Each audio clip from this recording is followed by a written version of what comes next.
Now, paano po natin malalaman ng isang kooperatiba ay legal? Okay po. Ang lahat ng kooperatiba sa buong bansa ay nakatala at kinakailangang nakatala sa CDA or Cooperative Development Authority. Ito po ay isang ahensya ng gobyerno na kung saan po pwede nating lapitan kung nagkaroon po tayo ng problema sa ating kooperatiba. At ito po ay pinamamahalaan o pinapalakad na nakapaloob sa RA number 9520 or Philippine Cooperative Code of 2008. Isa pong batas na humahawak sa ating samahan. Now, ito po yung mga po pwedeng maging miyembro ng ating kooperatiba.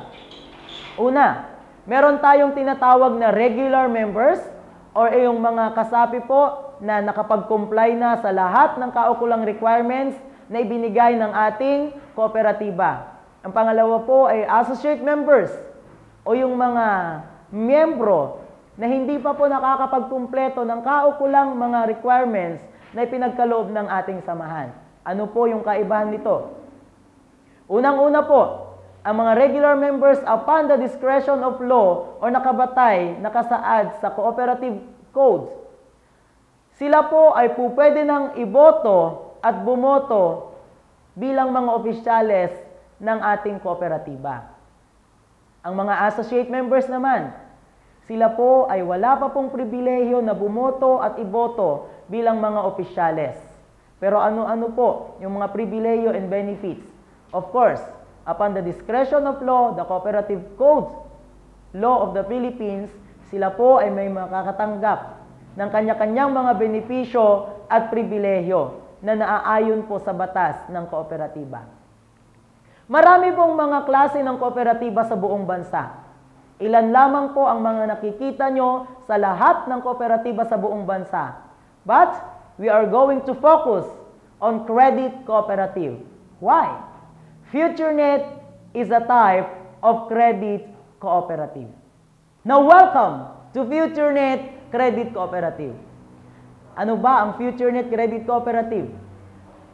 FutureNet Credit Cooperative was established last November 8, 2011 under the registration number 952016020832. Kung gusto po nating malaman kung tunay pong nakarehistro ang ating kooperatiba sa CDA, pwede po tayong mag-search sa cda.gov.ph.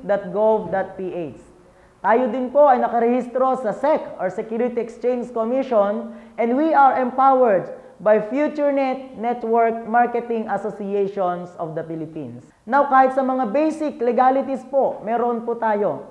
We have our barangay clearance, we have also our BIR certificate, and we have our business permit from the City of Quezon.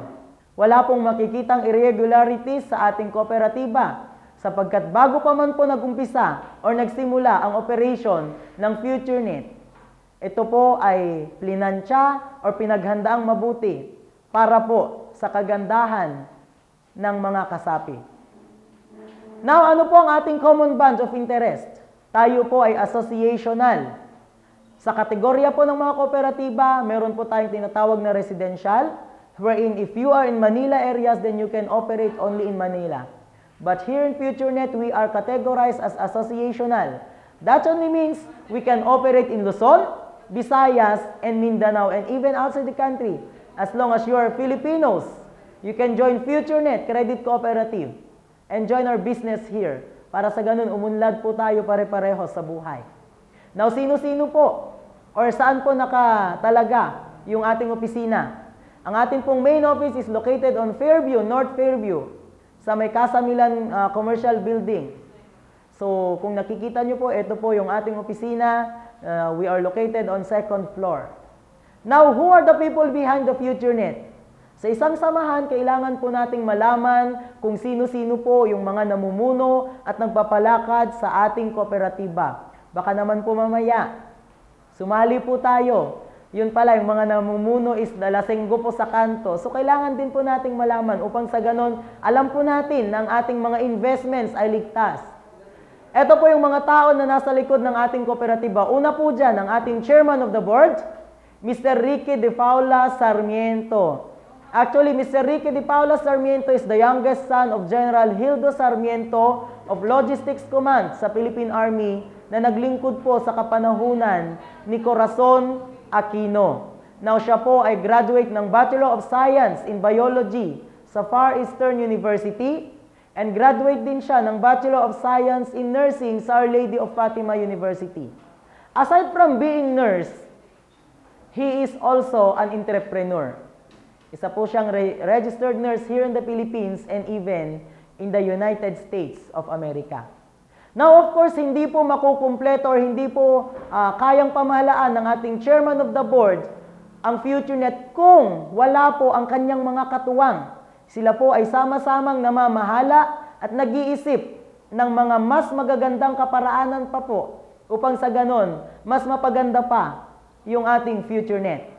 Ang ating Vice Chairman of the Board, si Mr. Virgilio Jackson Casignares, is in Saudi Arabia at the moment and he is working currently in King Fahad Medical Center. So siya po yung unang-unang dahilan or siya po yung unang-unang Pilipino na nagkalat po ng virus ng kooperatiba natin sa Kingdom of Saudi Arabia. Actually, he is the one locking the Saudi Arabia for a satellite office. Now, our Board of Directors, Ms. Mary Grace Sarmiento, ang asawa po ng ating butihing chairman, Mr. Alejandro Navarro, isa pong professional networker and an entrepreneur. Okay, Mr. RV Calamaya, ang IT system developer ng China Banking Corporation, and at the same time, ang kagandahan po niyan, siya din po yung gumawa ng ating system, ng ating website. So makikita nyo po, kapag sumali po kayo sa ating samahan, sa ating asosasyon, alam na alam po natin ang lahat ng transaksyon sa loob ng ating kooperatiba. Why? We are system generated. So makikita nyo po yung sarili nyong account, mabubuksan nyo po yan, kayo lang po yung magkakaroon ng sarili nyong ID and password. Ang kagandahan po niyan, very transparent po, yung mga transaksyon sa loob. Nakikita nyo po yung transaction or yung tinatawag nating growing up factors ng inyong grupo sa iyong website. And at the same time, with our board secretary, Ms. Leonora Oliva, or siya po yung tumatayong operational manager ng FutureNet. So kung wala po siya, wala po ang FutureNet. Bakit po? Siya po yung nagsisilbing utak ng FutureNet Credit Cooperative. Siya po yung bahala sa lahat ng operations ng ating kooperatiba. Siya po ay nagsilbing manager sa loob ng 6 na taon sa local manpower agency. They owned a local manpower agency before. But she resigned being a manager and she focused on our cooperative. Now, ang ating legal advisor, Attorney Al Diaz, which is a bar top notcher, pwede po natin siyang lapitan kung meron po tayong mga legal queries regarding our cooperatives. Now, ano po yung ating misyon? Ang FutureNet Credit Cooperative ay patuloy na naghahanap ng mga kaparaanan upang sa ganun ikaw ay umunlad sa buhay. Ang ating vision po, we like to visualize na tayo po ay maging mangunguna at matatag na kooperatiba not only here in the Philippines, but even globally. Because we are committed in our core values, which is excellence, commitment, integrity, and teamwork. Now, meron po tayong 3 kadahilanan kung bakit po nabuo or na-organize ang FutureNet Credit Cooperative. Una, to provide greater benefits. Alam natin na sa ating buhay may mga benepisyo na tayong natatamasa. Ngunit pag sumali po kayo sa FutureNet Credit Cooperative, kayo po ay mabibigyan ng mas mataas na benepisyo upang sa ganon, lalo pong tumaas yung ating antas sa kabuhayan. Pangalawa, tayo ay nagbibigay ng mga kadahilanan upang sa ganon patuloy tayo sa pagbangon. Bakit po? FutureNet Credit Cooperative is number 1 in delivering sustainable financial services to all members para po sa kanilang pamumuhunan, sa kanilang gustong itayong negosyo. And lastly, we are also engaged in accepting deposits such as savings, and we are granting your loans, of course, within 3 days as long as nakapag-process po kayo or nagawa po ninyo yung mga procedures on how to grant a loans, mapaprocess po yung loan nyo, within 3 days may loan na po kayo. Ganun po kahalaga or ganun po kaganda yung serbisyo ni FutureNet para sa atin.